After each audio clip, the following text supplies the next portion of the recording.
I'm going to show you how to prepare and fire this small potato cannon. Here's the barrel. It's a copper pipe with a fitting on it. Slightly bent, but it works. Potato.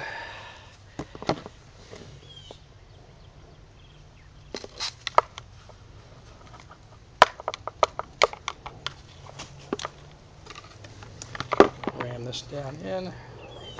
Not too far though, it's got to be, can't go all the way through the pipe.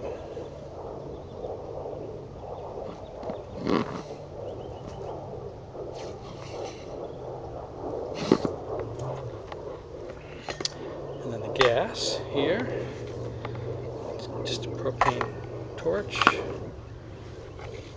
I need to take off the top cover too, the top cap, so that the gas has a way of flowing through, because the gas mixture should replace the air in here.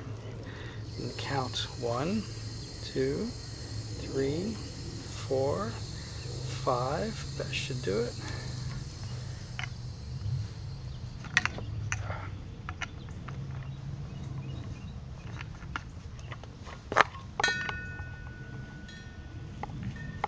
And if I've done everything right, it should fire.